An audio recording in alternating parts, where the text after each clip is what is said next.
episode number 25, the current review. My name is Thamsanqa Tu, sometimes known as TT, sometimes Chairman.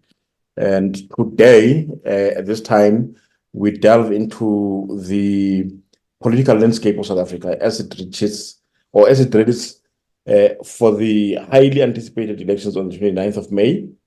With us is the national spokesperson of the African Transformation Movement, Mxolisi Makhubu, who will be sharing insights into the ATM's national campaign and its steadfast commitment to addressing crime and unemployment. Let's get right into it, Mr. Makhubu. Please share with our viewers what are the core principles in the ATM's agenda, and how does the party differentiate itself from the ANC and other parties in the opposition benches? Mr. Tu, thank you so very much, and greetings to all of the viewers of the current view. We are very much blessed to be here today as the African Transformation Movement, and perhaps maybe before I even get into the argument that we are here to talk about, let me maybe shed some light. Contrary to popular belief or what is out there in the media, the past weekend, the African Transformation Movement was not necessarily launching the manifesto, but we were at a regional rally manifesto on the 1st of December in the BCCM. That's the Buffalo City Municipality Stadium in East London. I believe it was a 30,000 seater that was packed to the core. And this past weekend, we were at the Soweto Jabulani Amphitheater. And now it was packed to the core with all of the people and the hopefuls of ATM listening to the manifesto as it was unpacked by the president of the African Transformation Movement. But perhaps maybe if we delve into the point of differentiation of the ATM from all the other political parties, is the understanding and the ideology that we need to centralize all of the service delivery points to all of the people that have been locked out of the system. But not only that, but all of the endeavors of the ATM are based on a humanism, African-based humanism, and understanding that if we are able to give the people of South Africa a better life, then we can be able to enjoy better developmental state goals.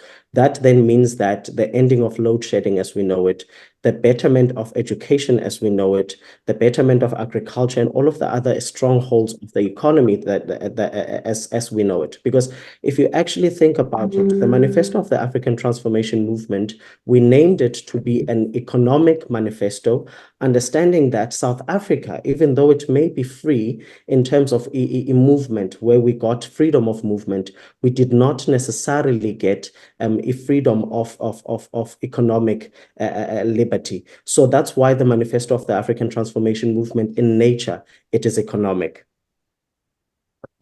And the ATM has been critical of the privatization of state functions. Could you expand on what an ATM-led government would implement to strengthen the role of the state in everyday life? It's very important, Mr. Tu, to note that if we speak of infrastructure investment, we speak of a state capacity, or a state that has the capacity to actually maintain its own affairs. The African Transformation Movement does not believe in the privatization of any state business, which is now, we're talking whether from your Eskom to the water provisions to all of the other state businesses. It should not be that the state gives into the pressure of the private sector or the funders of specific political campaigns to say that now that you are, we have funded you for a specific campaign, you then need to give us back in whatever kickbacks that you possibly can be doing so. So we cannot be, as the African Transformation Movement, supportive of such initiatives, because we do believe that the state has all the capacity to be able to sort its people out. Because if you actually think about it, if we give over, for instance, outlets such as your Eskom, such as your SAA, it means that we're going to end up having to lock all the other people that are impoverished in nature out of the system, where prices are going to be exorbitant, where prices are not necessarily going to be encompassing of all of the living conditions of South Africa. You look at the Takatso deal that we were instrumental in stopping as the ATM, the Takatso SAA consortium deal. That's where now you see that, for instance, the state was not necessarily negotiating on fair grounds, where they did not even conduct a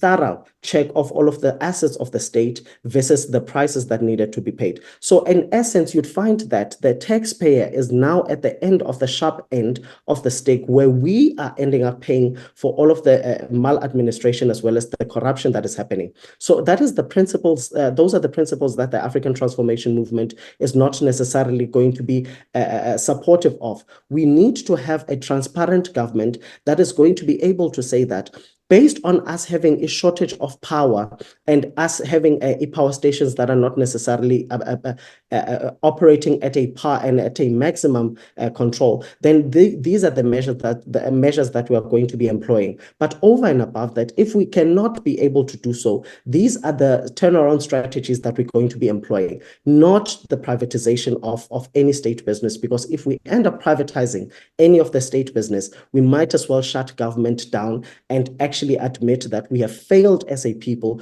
to deliver governance for the people by the people. And talking of energy, energy security is a significant concern for South Africans facing persistent power outages. What immediate steps does the ATM propose to mitigate the current situation and ensure an uninterrupted power supply if you were to take government?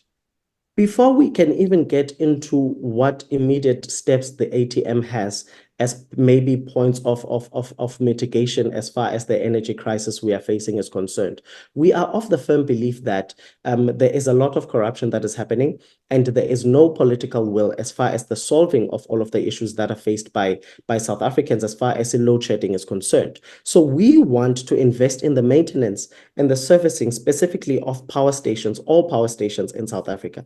The expansion of all power stations must be the first priority, and the founding or the creation of other power stations to support the existing ones must also be a priority. But over and above that, you see the reserves of our coal, in fact, not even the reserves, the coal reserves that we have in the country were now taken to South Africa, but the main supply of the coal, the high quality coal, is being exported to other countries that are also telling us to ditch coal and go for greener energy. We are not necessarily against green energy as a country or as a party, which is ATM, but we are saying that the first parameters of our coal supply must start here at home, so that we can be able to have longer standing in fact suspended load shedding schedules, because we have enough coal that is going to feed all of our power stations. But if we are able to then do that, we can be able to then move forward to say that the coal that is then a reserve can then be rechanneled or exported to other countries.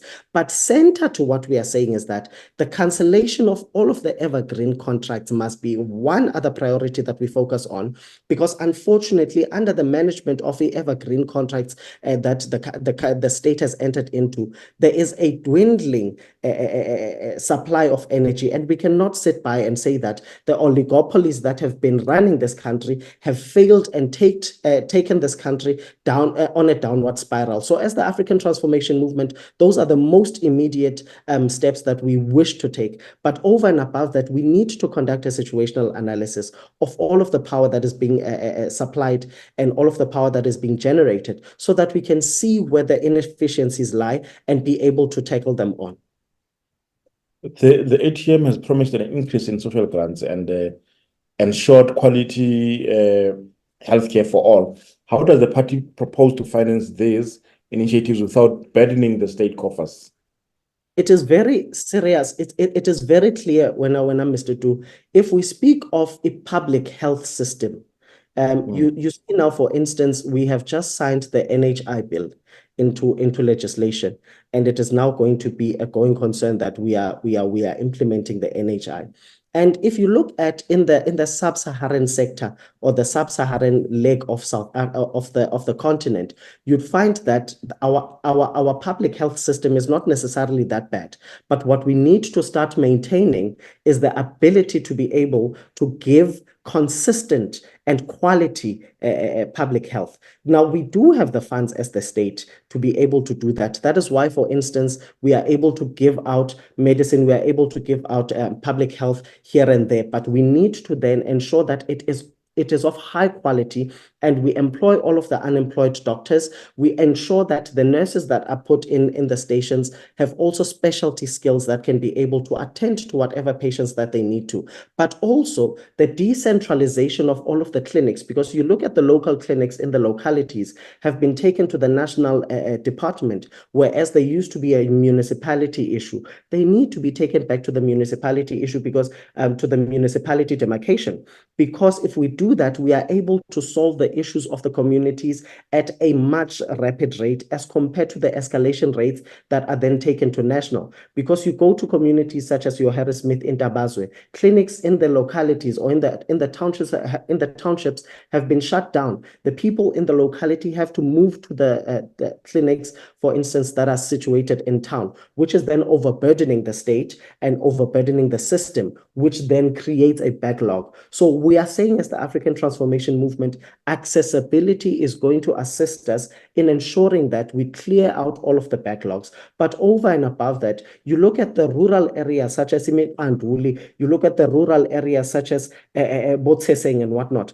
We need to ensure that the ratio of medical practitioners to community dwellers is actually increased, because we do have this the capability to do so. Because you look at all of the budgets that are being rolled out in all of the different ministries and departments, and you look at the budget that is being rolled out on a national basis as far as the health ministry is concerned, it is not necessarily speaking to each other. Therefore, we must ensure that we have perimeters that are speaking to each other, specifically because health for us is a primary issue.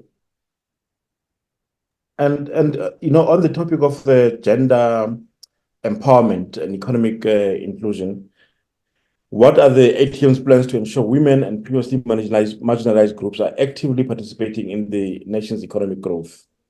The first and most undisputed strategy that needs to be employed is the redistribution of land.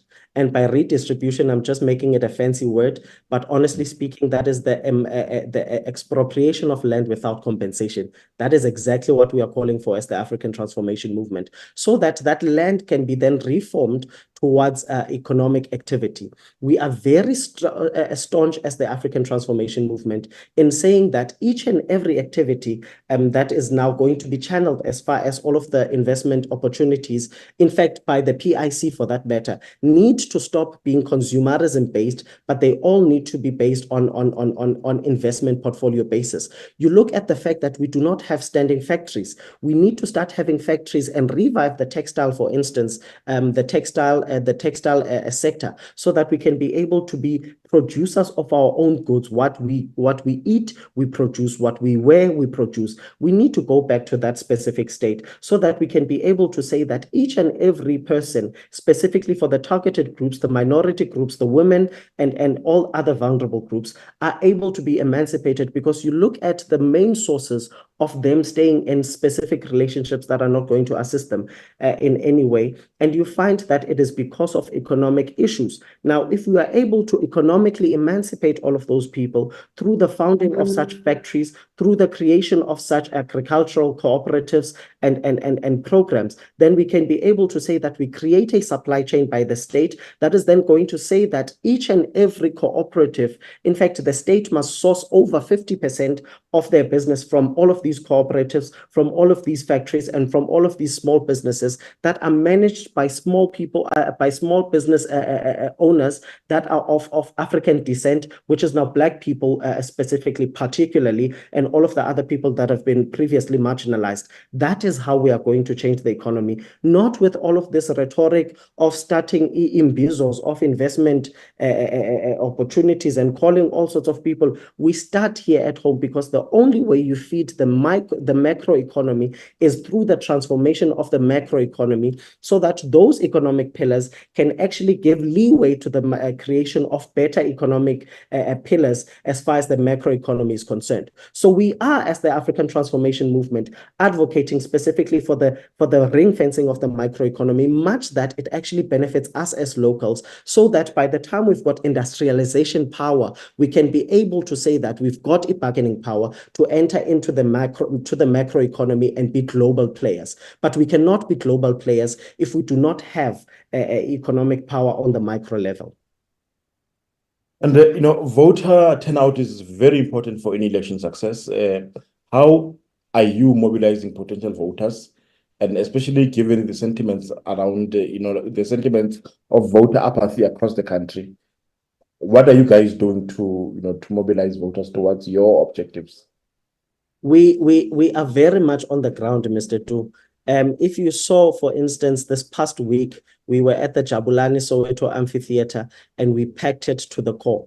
And you'd find that that is only the Johannesburg region that had attended. The Tshwane regions were not necessarily there. The Ekurhuleni regions were not necessarily there. All the other regions, your Mohali City regions were not necessarily there. So what we are saying is that as a party, we are not just on the ground, but we are replicating the strategy that we have, which is a 10 by 10. Each person must bring at least 10 voters or 10 people that are going to be convincing other people to be voting for the African Transformation Movement. So basically, we are on the ground and we are making inways, and we are definitely going to ensure that we win this election by an outright majority. And I'm not specifically dreaming when I'm saying this, because the African Transformation Movement has been growing from stride to stride, and we are sure that we are definitely going to win these elections.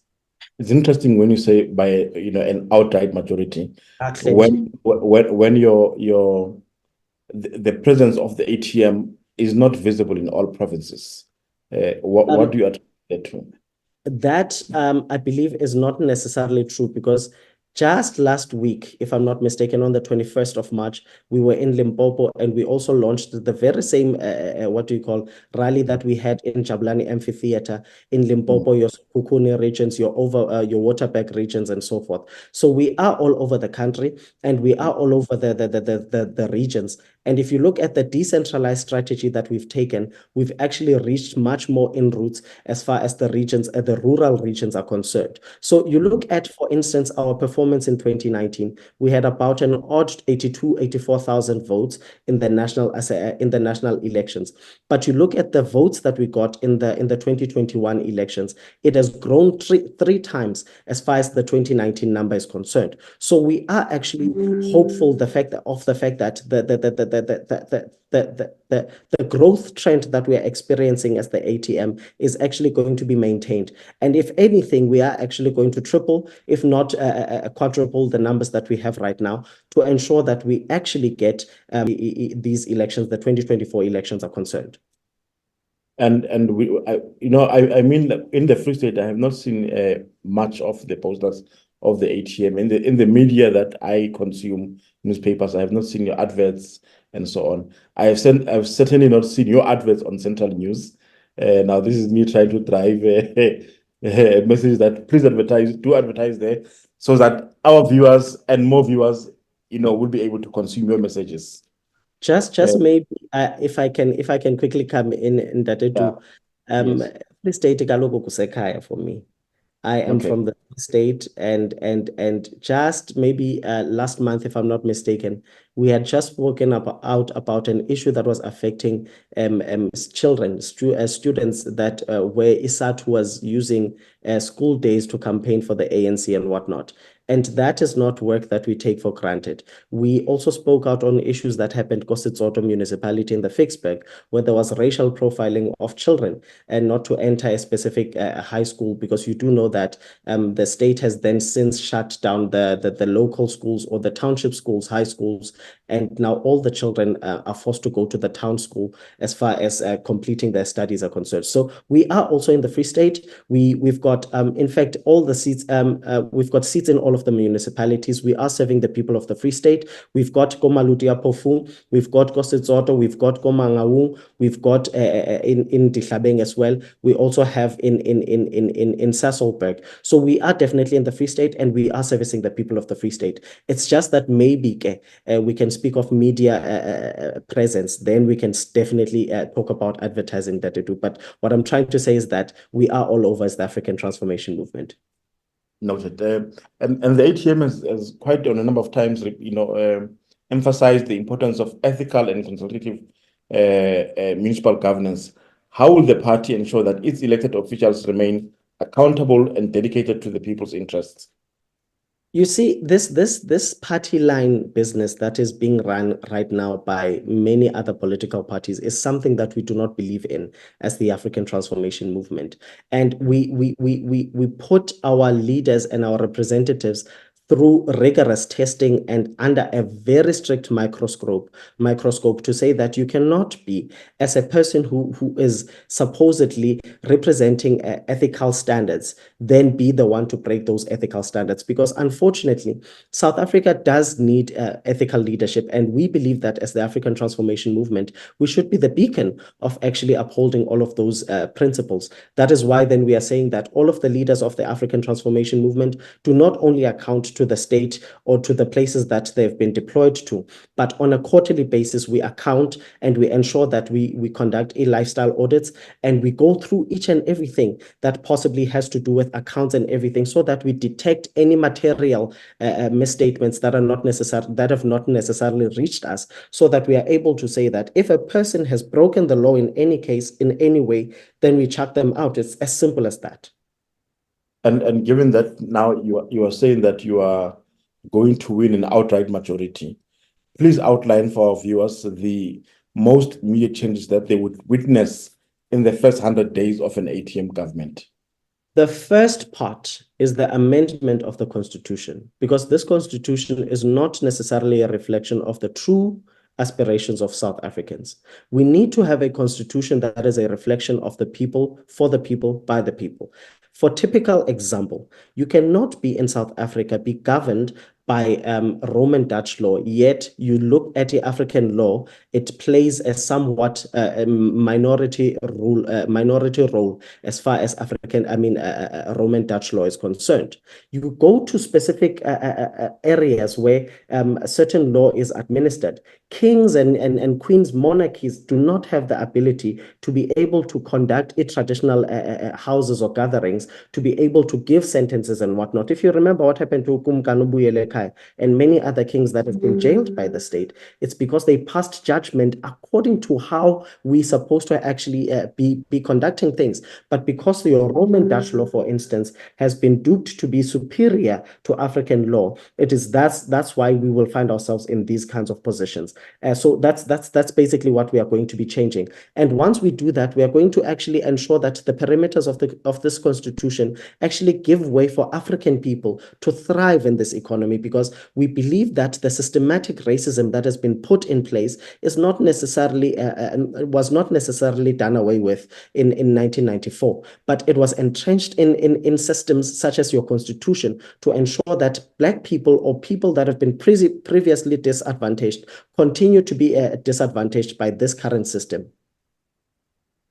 So those are the things that we should await in the first 100 days of your government. Definitely, the ending of load shedding, the creation of more economic opportunities for young people, because we strongly believe in the creation, as I did mention before, the creation of factories that are then going to give the strongholds of this economy, such as now your textile industries, your manufacturing industries, your extraction, your minerals industries and whatnot. So basically, we are definitely going to be doing all of that, but also the reshaping of the health system to be a better health system that gives quality education, quality healthcare for our people. You go to the education sector, we are going to transform the education sector to be strongly aligned to all of the economic strongholds of this country, because what we've seen is that there is a huge gap of all of the students, for instance, that leave the education system and they are not necessarily feeding the pool of job creation or employment opportunities. And it is because the skills that they acquired in university, for instance, are very far from what is needed by the market and what is needed by the country as far as stability is concerned, as far as the GDP is concerned. So we're going to definitely be transforming the education system, much that, for instance, I'm going to make a very typical example. You take a grade 5 student from South Africa versus a grade 5 student from India. The grade 5 student from India can be able to code, can be able to do all sorts of things, but yet the side our child is still very much at a developmental state. So we need to be able to compete with our counterparts in the global sphere and be able to ensure that the education system that we have is giving way for our children to be competitive, but not only be competitive, but start at a very much young age to be givers as far as the economy is concerned. And finally, what is your view on this morning's judgment outcome on the case between the IEC, the MK Party, and the ANC? And what does this mean for the democratic project of our country? Look, as the African Transformation Movement, we released a statement together with the multi-party forum that we had, which is also inclusive of the MK Party. And this is the very same bullying that we faced in the year 2019 when we entered the elections for the very first time as the African Transformation Movement. If the ANC is very much threatened by the creation of a multi-party democratic state, then it means that it is not it knows and it acknowledges that it is not doing what it's supposed to be doing as far as giving service delivery to the people of South Africa. That is why they spend so much of their time trying to block and trying to increase entry requirements as far as new political parties are concerned. We are very much confident as the African Transformation Movement, for instance, that a multi-party democratic state is the one that is going to actually give service delivery to the people, because the one majority party situation that we currently have is not necessarily going to assist us, because you look at what is happening in Parliament right now. The ruling party, which is the ANC, protected Mr. Ramaphosa from accountability of all sorts of kind as far as the Palapalas issue is concerned. But if we had a coalition system which is created by a multi-party democratic system, then we would have been able to say that each and every person that is found to be guilty of any wrongdoing must then step aside and give way to the people that have an actual interest of ruling this country and giving the people of South Africa what they're supposed to be giving or to be getting, which is service delivery at the specific right time. Thank you very much, Mr. Makhubu, Siyabulela kakhulu, and we wish you all the best in the upcoming days towards the elections. Mr. Tu, thank you very much for having us, and greetings to all of your viewers. Thank you. Thank you. That was Mr. Mxolisi Makhubu of the ATM, African Transformation Movement. Transformation Movement. And yeah, man, this has been a lovely day. We are out. We shall see you next week.